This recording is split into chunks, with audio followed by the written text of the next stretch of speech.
শুভ সকাল বন্ধুরা, কেমন আছো সবাই? তো সকাল সকাল চলে এসেছি রোজকার দিনের মতন আজকে ছাদে। তো দেখো মেঘলা আকাশ, তাও সূর্যি মামা একটু একটু মুখ দেখা দিচ্ছে।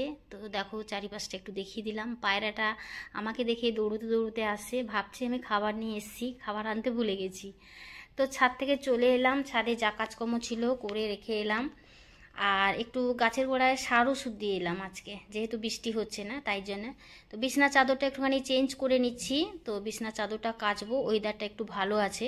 তো আজকে আবার বেরোনোর একটু কথা আছে, তো ঝটপট করে চলো। তো চাদরটা চেঞ্জ করা আমার কথা বলতে বলতে এদিকে হয়ে গেল।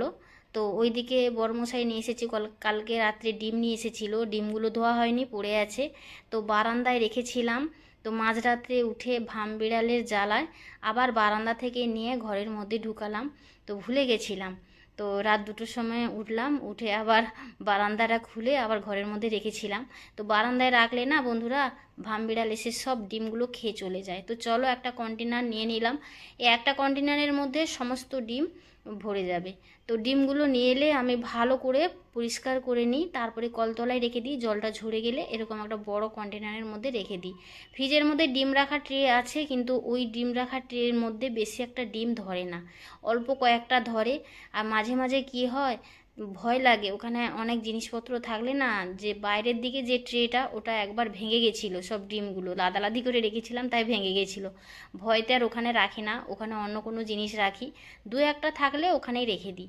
এদিকে বসিয়ে দিলাম চাউমিন। তো যেহেতু বেরোবো, এসে রান্নাবাড়ি করব, তো চাউমিন হবে। তো চাউমিনের সমস্ত কিছু বের করে রেডি করে রেখেছিলাম। তো অনেক দিন পর চাউমিন করছি, ছেলে আবার ভীষণ চাউমিন খেতে ভালোবাসে, ম্যাগি একটা পছন্দ, তত একটা পছন্দ করে না। তো আমিও একটুখানি খেয়ে বেরোবো। তো দেখো এখন আমি রেডি হয়ে গেছি। প্রচণ্ড গরম, তো পাখা চলছিল, স্যাঁ স্যাঁ আওয়াজে কথা শোনা যাচ্ছিল না, তাই জন্য আবার ভয়েস দিচ্ছি। তো এই ড্রেসটা পরলাম গরমের মধ্যে। তো চলো আমি রেডি হয়ে গেছি, এখন ঝটপট করে বেরিয়ে যাই। তো এলে যা কথা বলার বলবো। তো অনেকটা দেরি হয়ে গেছে, তো আবার ফিরতে হবে। বেশি দূরে যাব না, কাছেই যাব, চলে আসবো। তো বেরিয়ে পড়েছি। তো চলো রাস্তার মধ্যে। তো একটুখানি ভাবলাম ক্যামেরা করে আমার বন্ধুদেরকে দেখাই। তো তোমাদের সঙ্গে কথা বলতে বলতে আমার অনেকটা টাইমও পাস হয়ে গেল। তো বলতে বলতে প্রায় আমরা চলে এসেছি একটা জায়গায়, যে কাজের জন্য এসেছিলাম। তো কাজটা হয়েও গেছে, এবারে বাড়ি ফেরার পালা। তো বাড়িতে সমস্ত কিছু করে রেখে দিয়ে এসেছি।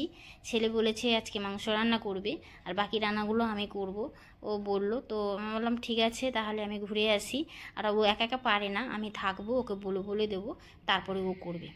তো বলতে বলতে আমি চলে এলাম, এসে চেঞ্জ করে নিয়েছি। সকালবেলা যেহেতু স্নান করে পুজো দিয়ে বেরিয়েছিলাম, তো আর স্নান করলাম না, তাও ঘেমে গেছি।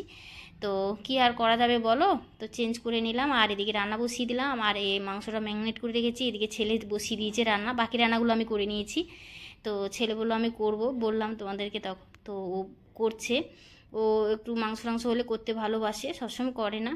তো আজকে বললাম ঠিক আছে কর। বলতে বলতে আমার রান্নাটা রেডি হয়ে গেছে। তো নিচের দিকে ভাত রয়েছে, আর এদিকে ভেন্ডি আলু তরকারি বানিয়েছি, আর মোচার তরকারি করেছি। এই ছিল আজকে আমাদের মেনু। তো বন্ধুরা, বাই বাই, তোমরা ভালো থাকো, সুস্থ থাকো।